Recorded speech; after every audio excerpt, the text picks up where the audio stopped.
Welcome, everyone. Today, I have a lovely guest with me. Her name is Tiffany Sinton, and she's from Rebellious Educator. And we're going to talk about all things learning and teaching from the student perspective today.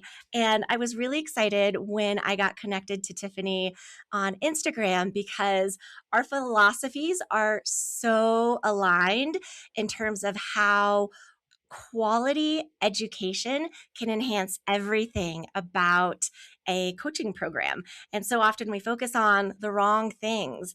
And it's not through any fault of our own necessarily. We were just never taught what to focus on. And so I wanted to give Tiffany a chance to introduce herself. Thank you so much for being here. Oh, thank you, Alexis. I am so excited to be here because I love just tearing into anything about learning and engagement and, yeah, getting people learning for this new age. I too am a learning designer, but my background is in schools. I was 30 plus years in the education system, including roles of leadership and being a school principal, mentoring teachers, speaking on stages about visionary education. And when I started my business and started in this online world, I realized that all the things that I was fighting for in the education system, I could see the same problems in the online space. So Mm, I am very mission led and mission driven to change the way that we teach and that we learn so that really my angle is all about getting thinking in the room. So, mm. making sure that we're thinking because if we're not thinking, we're not learning. So, yeah, about designing learning for the new age. Well said. Well said. Always love my chats with Tiffany. We've been kind of having bi-weekly chats for the last couple months now, just because we relate on so many levels. But I find it interesting that we were also both very different students when we were in school, where I was the stereotypical straight A, good girl student, always sitting in the front row, doing everything the teacher asked. And how would you describe yourself, Tiffany? I think I started off that way in elementary school. Yeah, but in high school, I started to become really frustrated with the way that the teachers stood at the front of the classroom and told us what we were learning or wrote it on the board, and we Mm. had to copy it down. And I would question, why are we copying this down? And they said, well, this is how you learn, sort of thing. And somehow inside me, I just knew that wasn't the way we learn. And I think I started to disengage and Mm, become disenfranchised about school.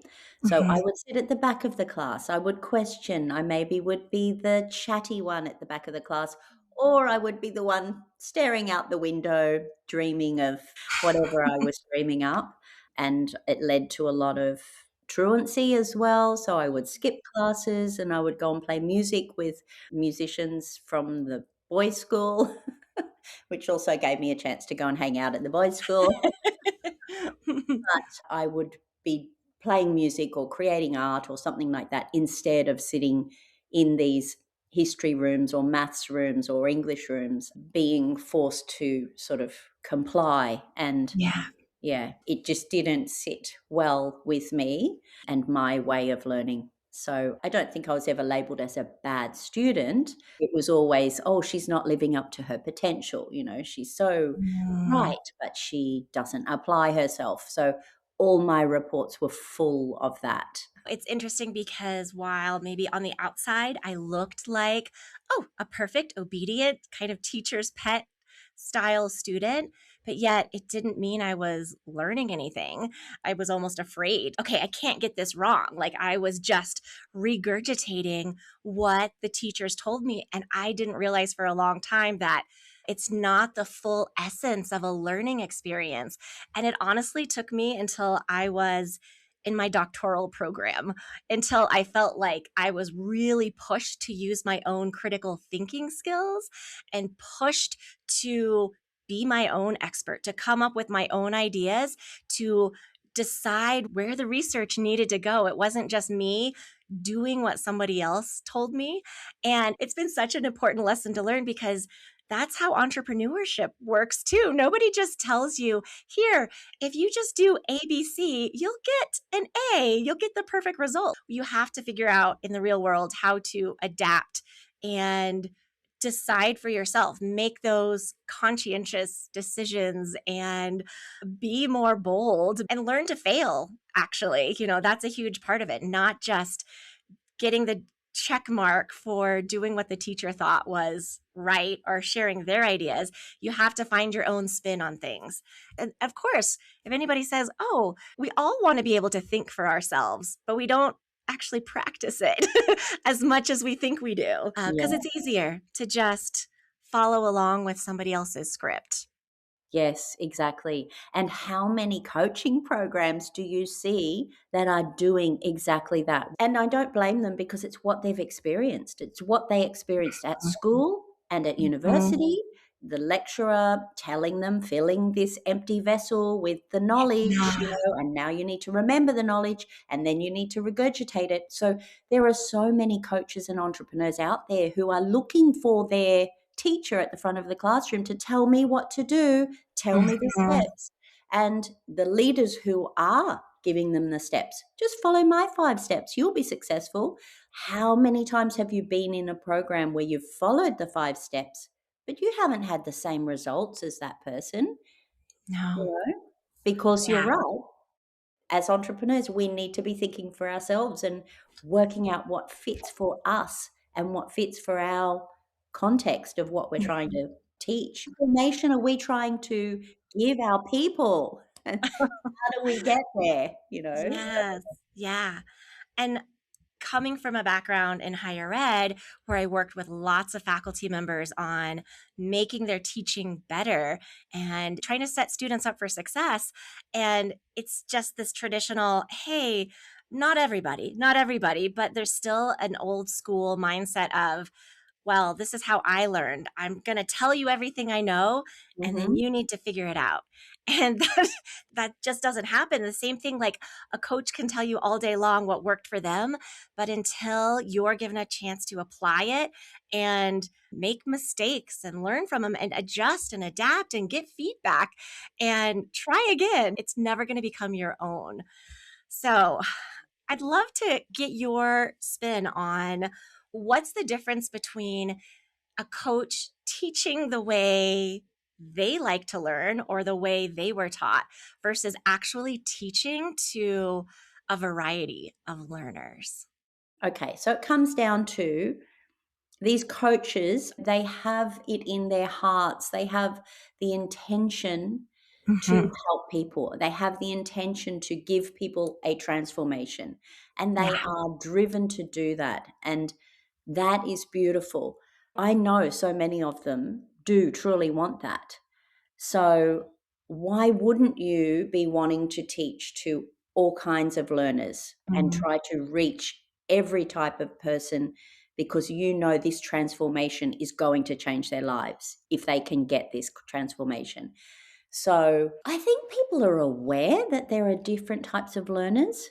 The ones that truly do care, they just don't know how to teach any differently to how they Yeah. learn. The other ones who say, oh, it's okay. Yeah, only 10% of people finish my course, but at least they buy it or whatever. Then, Mhm. okay, maybe they're not so mission driven or they're mission driven to make sales, not to create transformation. So, yeah, I just think they're missing out on reaching so many people and getting their mission to the world sort of thing. Yeah. Tell me more about what coaches can do to actually consider the different learner types, the different needs of all these different students in their programs. I don't think I'm driven by that thought of like, okay, how Uh-huh. do I reach the different Mhm. learners? I'm driven by the fact that you need to get people thinking. And if Mm. there's no thinking in the room, no matter what kind of learner they are, if they're not Mhm. thinking, then they're not learning. Yeah. So you might have the good girl student, as you name yourself, who does follow all the steps, but Mhm. I would still argue that if they are just following steps without actually thinking for themselves, Mm, they're not learning.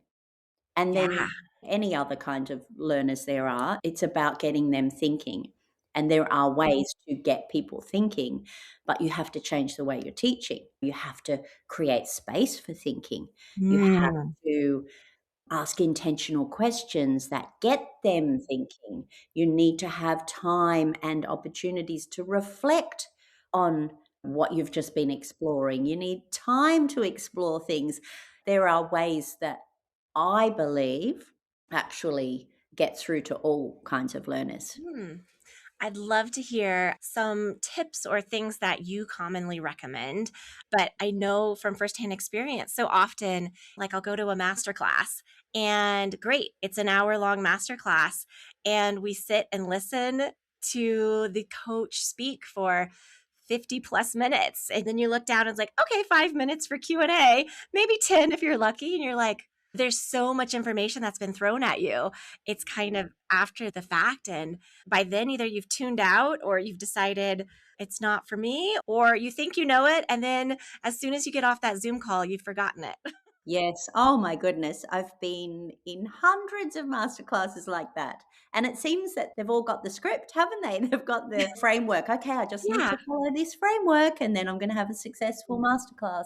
Yeah. But I think the first thing, pretty much with all masterclasses, that the feedback that I give is that they've tried to squeeze too many things in. What's that Yeah. one thing people are going to come away with? Mm, That one transformation, that mini transformation. Of course, you don't want to give them the whole thing, but yeah. choose one thing. So rather than trying to drop in all the 10 things you know and little bits of the Mm, 10 things, let's choose one thing and get your people a win so that they walk away from this masterclass yes. with something they can change Yes. Hmm. tomorrow. If it's in marketing or whatever, what can they change in their marketing tomorrow that is actually going to create change? Yeah. Create some kind Hmm. of transformation or a different behavior or a different way of Hmm. approaching something. So that's pretty much across the board. That's Hmm. something that I find myself repeating again and again and again. I don't know, what do you think about this? I don't know if maybe my whole understanding of what a masterclass is supposed to be is off. Maybe the idea of the masterclass has come from the marketing world and it Mm, purely is yeah. this opportunity to show people how knowledgeable you are because Mm. that's what it's coming across as, you know? I Yeah, don't I or don't know. I would be yeah. interested now. I wanna go research that because I've also been in the same idea of a mastermind where maybe it's a longer group coaching space, but I feel like the best ones will elevate the knowledge of everyone in the room. Everyone, every student, every client is a resource for each other, and I think that gets lost, and I think a masterclass in an ideal world, it's an opportunity to actually learn a new skill. And like you said, you don't learn by just sitting and passively listening. Mm, You need a chance to apply it. I know it's hard to flip the script when you feel like you lose control or like ownership a little bit when you're not the one speaking for most of the time and you open it up to the audience. You let them try and practice. And I think the idea of packing a master class full of information comes from good intentions like, oh, I want to share all my knowledge. There's so much, but actually, more is less. And focusing on one smaller, more tangible outcome that you can actually sink your teeth into and do all the things that make learning happen, that's going to be time better spent because they're going to feel the effects versus okay, yes, she's knowledgeable. Maybe yes, I'll take more from her. No, it's going to be no. Oh, I know she can get results for me because she knows how to create space for transformation as opposed to create space for sharing knowledge. It's doing something with that yeah. knowledge. So, Yeah. And I feel that there is a shift in marketing as well. I am starting to get more clients who want to do it differently. I think something inside them recognizes that this way Yeah. of marketing where I'm going to show you that I am so knowledgeable. They're trying to show their authority in something. Sure. And then there's all those persuasive tactics at the end that are all around selling tactics. Yeah. And I think people are starting to feel a bit icky about that. They're starting to want to do things differently. And that's why they're becoming more open now to, okay, I actually want my people to change in this masterclass. Mm-hmm. They're starting to see that if I give my people change, if they can Yeah. transform just from that 1 hour Yeah. masterclass, then that is going to give me more authority than me telling them about all my credentials and everything I know and all my Stripe screenshots. Absolutely. It's such a vital way to stand out from your competition. Yes. Yeah, and I do think that clients are more discerning nowadays than they used to be with online courses and online programs because they've been burned way too many times. And chances are maybe they've seen what good actually looks and feels like. And they don't want to waste their money on just celebrating another coach's genius. They want what they've signed up for. They want whatever change is being promised to them. So there's definitely more ways to structure that than I think traditionally we've seen. Yeah, I don't think it comes from a bad place, maybe just not knowing any differently. You don't have to follow the script, the templates, the formulas that every other masterclass follows. You can dare to be different. Yes, yes, and that's our call out, isn't it? Like both of us, Yeah. it's like, dare to be different, have the courage to do things differently, have the courage to actually, yeah, create change because it is a risk to do things differently. Yeah. If a coach is right now, they're listening and they've never thought about this before. They've never thought about, oh, doing things a little differently to really make thinking part of the learning process. Where might you recommend they start? Yeah, this is a big one. You did touch on it before, that feeling of loss of control. Unless you let go of some of that control that most teachers even feel like if I've got control of my classroom and everybody's quiet and listening, then I'm a good teacher. And so I Yeah. think it's the same for the coaches. If I've got control of this hour-long masterclass, then I'm a Mhm. good leader, masterclass leader. Right. And in allowing the opportunities and the space for people to think for themselves, you Mhm. can't do that unless you give up or you let go of some of that control. So sometimes there might be some spaces where nobody's talking. There might be uncomfortable spaces, that Yes. discomfort that most people will jump in and try and fill with something. If nobody's giving answers, you might jump in to give them an example of what you're talking about rather than allowing the discomfort for Mhm. a few seconds that might feel like forever, Right. but allow the discomfort and allow people to have the space to think about it and think, oh, what is my answer to that? Oh, what Yes. do I think about that? I was just thinking because I made a whole podcast episode on basically why silence isn't always a bad thing. There's a lot of reasons. If you've got crickets in your live session, yeah, sometimes maybe you didn't ask a great question, or it could be completely the opposite. You asked a fantastic question and now Mm, they're really thinking about it. And so often, like I've spent a lot of my career trying to convince people that online learning is not inferior to in person learning.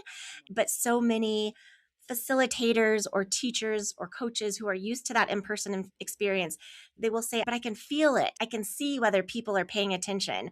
And I'm sorry, even if you look like you're paying attention, you're shaking, you're nodding your head, your mm, eyes are at the front of the room. That honestly does not mean you're learning anything. That means you've got the social cues for what's expected. I look like I'm engaged and paying attention, but it doesn't mean the actual processing is happening. And so I'll say that too, even on discussion boards in an asynchronous class where people are contributing different ideas, and sometimes they'll feel maybe apologetic if they weren't writing as much as other things. But then if I'll talk to them about it, it was obvious that they had read everything everyone wrote. They were thinking Mm, about it. They just maybe weren't showing it in the same ways that we traditionally want to see or think mm, about. And so I do think it's important in our modern era to readjust how we perceive what learning looks like. And I think it comes down to measuring those outcomes, but you can't do that unless you've asked your students to do something to apply what they're practicing. But still, even reflection is a huge part of that. The self awareness. And there's so much that comes from within that doesn't always stand out right away. It's not always obvious. Like, look, you can't just hold up a sign that says, I'm learning. I've yeah. got it. There's a lot more that goes behind the scenes. Exactly. Yeah. And it's not a visible, there are no cues to say, yes, there's thinking happening because some Yeah, people look blank when they're thinking. Some people right. are talking when they're thinking. Some people are Mhm. doing something with their hands when they're thinking. So it's not something you can observe. And that's the same back in schools. People would walk past classrooms that were quiet and all the children were Mm, sitting, writing, or looking at the mhm. teacher or whatever it was, and that teacher would be considered a good teacher. Hmm. Whereas you'd walk past another classroom and all the kids are in little groups talking and Yes. shouting and screaming out and building something, or Yeah. all kids doing all sorts of different things in the same classroom, and that would be considered a rowdy classroom, or that Mhm. teacher doesn't have control, back to that Yeah. control thing. Yeah, Mhm. so it's not something you can measure by looking at it. Yeah. And we've talked before, you and I, about the foundations of learning in our school system really Mm, come from the Industrial Revolution. It comes from we're training people to be obedient, follow a schedule, do yeah. what the boss says. And that's a very different setup. And back to your example of the two different classrooms, a quiet classroom versus a supposedly rowdy classroom. I think it takes all of that. It takes the quiet introspection. It takes the interaction and working it out with other people. There's a place for all of it. It's Mm, never one size fits all, and it's going to be dependent on the content and on the learner mm. and on the needs of that day.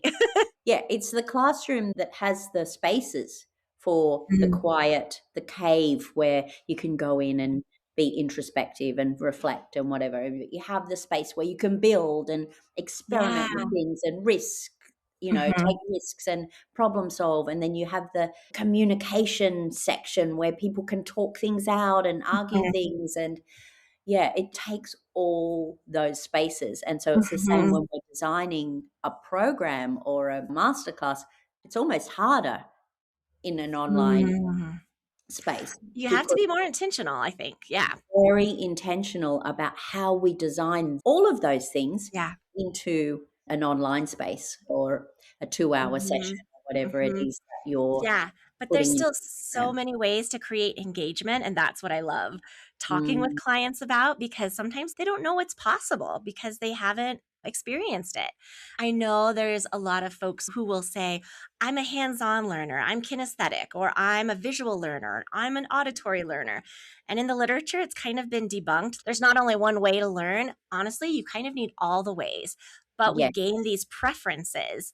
But I find it the best when I have my clients, especially in group coaching settings, do different things. It can't always just be one way. You need an opportunity for those breakout rooms to talk with other participants in the group. You need an opportunity to share with the whole group. You need an opportunity to sometimes use materials from your environment.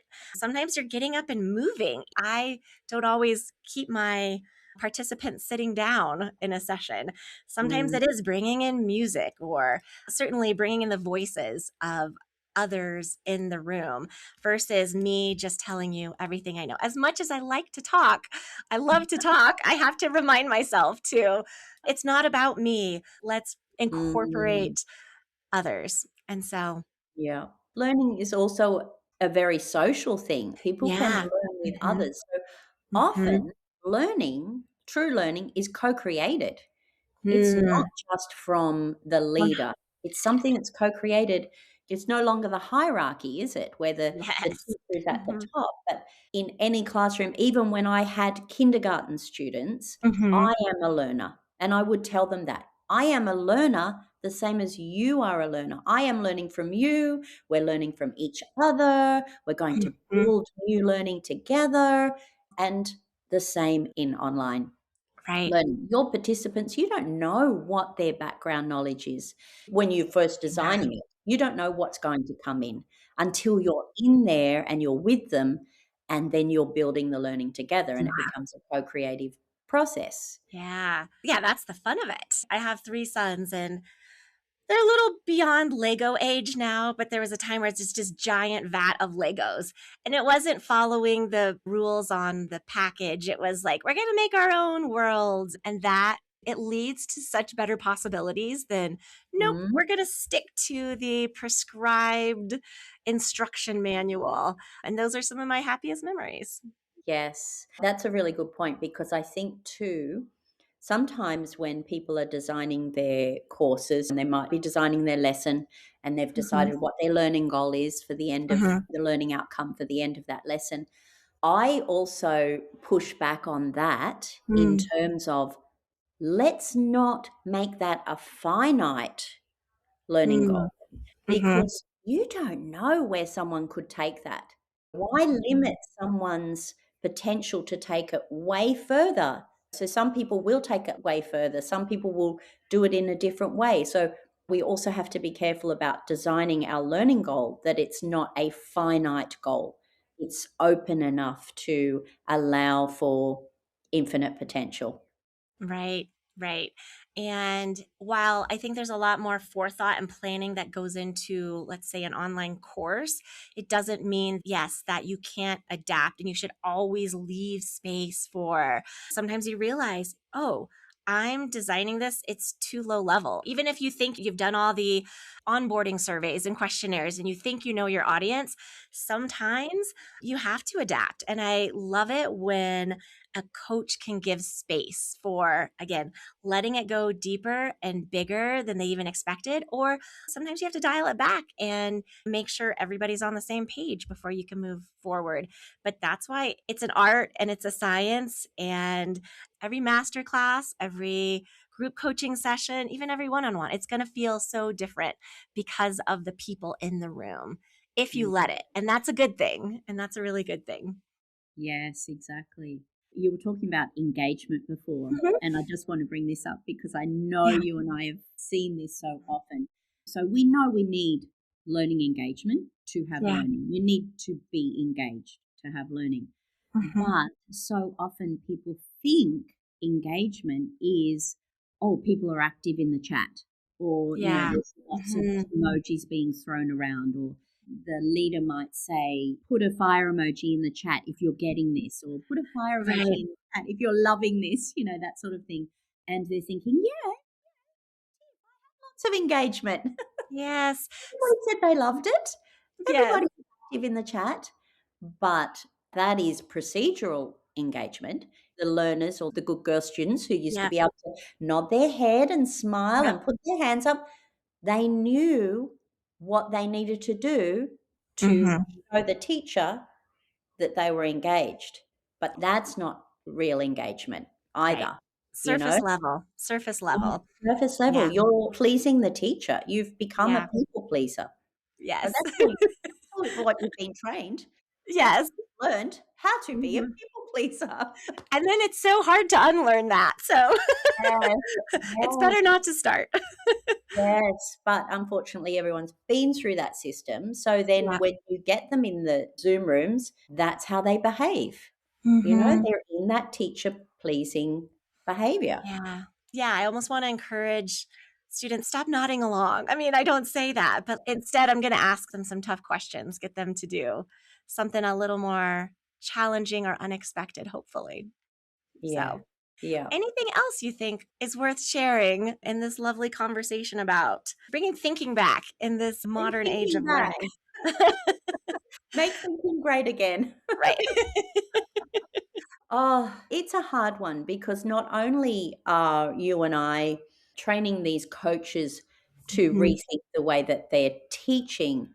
But what the flow on effect of that is that every person they then get into their course or their program, Mhm. they almost need to retrain their participants Yes. in a Ugh. new way of Mhm. learning. I am not going to reward you for the procedural engagement that you used to Yes. be rewarded Uh-huh. or Yep. in every other course you've been in.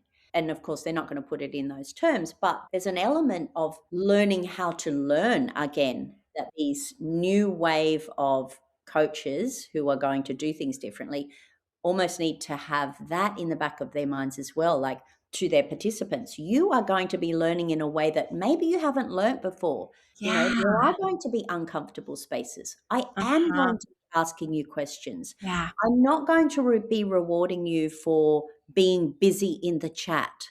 So there's this element of retraining their learners as well. That's an excellent point. Yeah, because learning, it takes effort. And of course, that was a big part of my career journey was teaching students how to learn, setting them up because just like listening, highlighting, just taking notes, like that's not learning. You have to get to an uncomfortable point and like you need to be challenged, you need to be pushed back on. But I've seen it time and time again where yes, it's a very different experience. You're not going to just sit and multitask while you're on this coaching call. You're going to be doing stuff. That's something to get used to. But the reward, people will say, oh my gosh, that hour and a half flew by. Or even the coach will be so excited to go back because they're enjoying teaching again and they see the difference and their reputation gets enhanced and usually the student outcomes, they're engaged, they're coming to every call, they're doing the work, and they're getting the results because of it. So there's a lot of positive ripple effects just by making it a little more challenging than just sitting and nodding. That Mm. there's a lot of positive benefits, I think. Yes, yes, exactly.